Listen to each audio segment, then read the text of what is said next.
Hola a todos. Hoy vamos a hablar de las derivadas de funciones. Bueno, realmente el concepto de derivada es un concepto muy bonito que permite entender procesos de evolución, de cambio.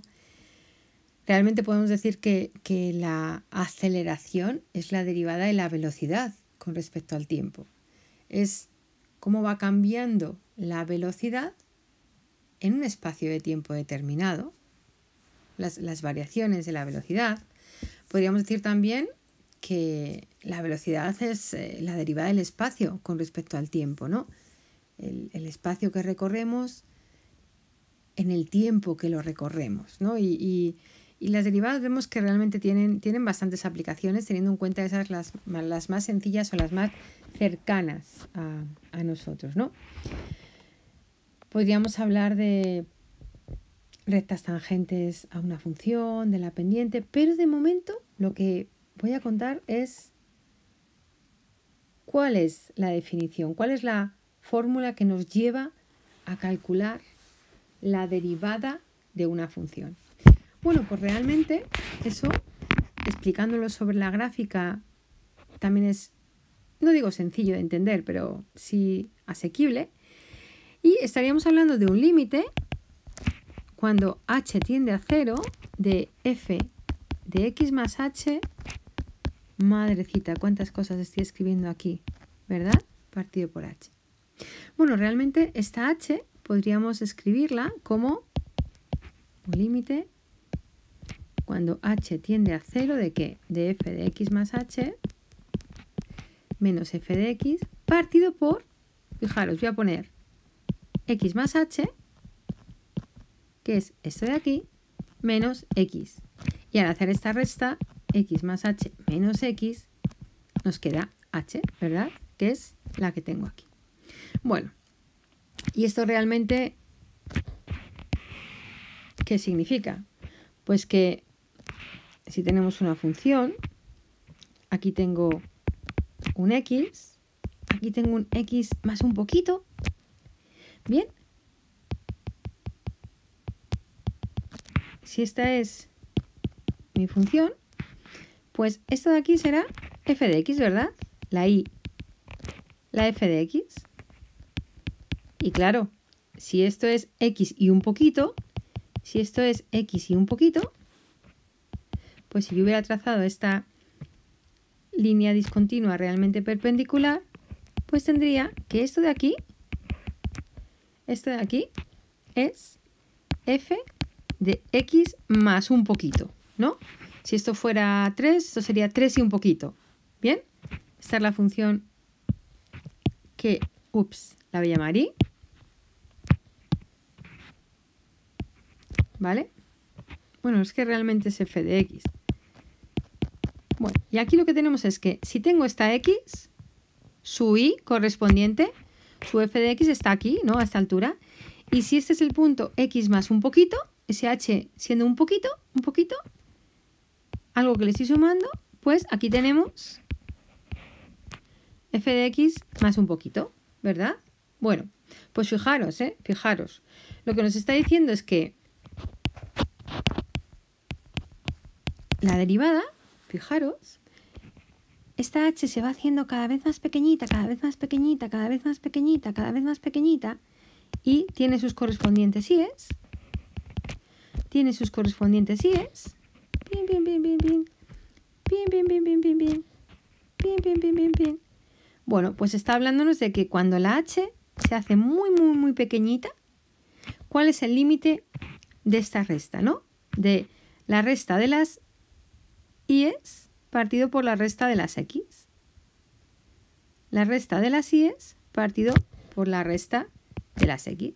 Bien, al pasar el boli varias veces sobre esas líneas, pues aquello queda, pero imaginaos que la x es hasta aquí, pues voy a hacer el cociente entre la resta de las i's y la resta de las x cuando me voy acercando muchísimo, muchísimo a ese punto.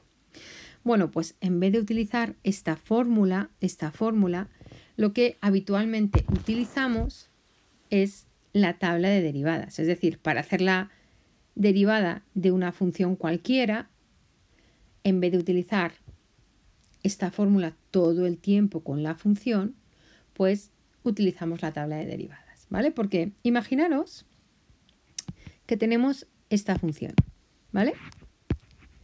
F de x igual a x al cuadrado. Voy a ponerla relativamente sencilla. Pues si queremos aplicar esta definición para calcular su derivada, fijaros lo que tenemos que hacer, ¿eh? F' de x igual. Hemos dicho que es el límite cuando h tiende a 0, cuando la h se hace muy chiquitita, de f de x más h. Estamos aquí. F de x más h. Quiere decir que donde ponía x, voy a poner x más h. Donde ponía x, voy a poner x más h. Y la función era x al cuadrado, por lo tanto va a ser x más h al cuadrado. ¿Bien? Y luego f de x es x al cuadrado. ¿Bien? Y aquí abajo, h. ¿Vale? Pues venga, ahora vamos a resolver este límite de aquí. Antes de aplicar el límite, vamos a desarrollar esta expresión y después calculamos el límite de esa expresión, ¿vale? Con lo cual, todavía no voy a tocar la expresión límite cuando h tiende a 0. Vamos a desarrollar x más h al cuadrado. X al cuadrado más 2xh más h al cuadrado menos x al cuadrado. Todo ello partido por h.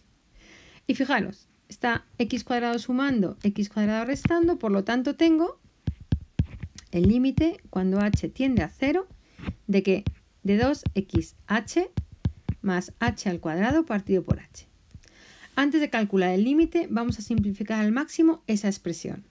Atentos, límite cuando h tiende a 0 de, voy a sacar factor común a la h, 2x más h partido de h. Esto me permite simplificar y ahora sí voy a calcular el límite. Y lo primero que voy a hacer es, como dice, límite cuando h tiende a 0, voy a poner la h con el valor 0. Y por lo tanto me queda 2x. Si cogemos la tabla de derivadas, veremos que en este caso la derivada de f de x cuando era x elevado al cuadrado su derivada era el exponente por la base elevado a una potencia menos. Y efectivamente coinciden las derivadas, pero resulta mucho más sencillo aplicar las reglas de las tablas que utilizar esta fórmula de aquí, ¿verdad? Pero realmente las fórmulas de la tabla o de las tablas de derivadas están hechas o preparadas a partir de esta fórmula del límite. Podríamos estar hablando muchísimo más sobre la derivada, sobre el concepto de pendiente, una recta tangente, pero esto es un poquito la introducción para explicar de dónde salen todas las fórmulas de esas tablas de derivadas que solemos estudiar o que estudiamos, ¿bien? Entonces, bueno, espero que os haya aclarado un poquito esta parte, que repito, podríamos explicar muchas más cosas sobre ello, pero un pequeño resumen para entender que las tablas de derivadas lo que nos permiten es acortar el camino para calcular una derivada. Porque cuando pone f de x más h, ya puede ser un logaritmo, puede ser un seno, puede ser una raíz, y donde ponía h, x, tendríamos que poner x más h, ¿no? Y realizar todas esas operaciones, lo cual se hace bastante largo y complejo en muchas ocasiones. Entonces, bueno, pues por eso, aunque a veces parezca que cuesta lo de aprenderse las tablas de derivadas, pues es mucho más sencillo que aplicar la propia definición, ¿vale?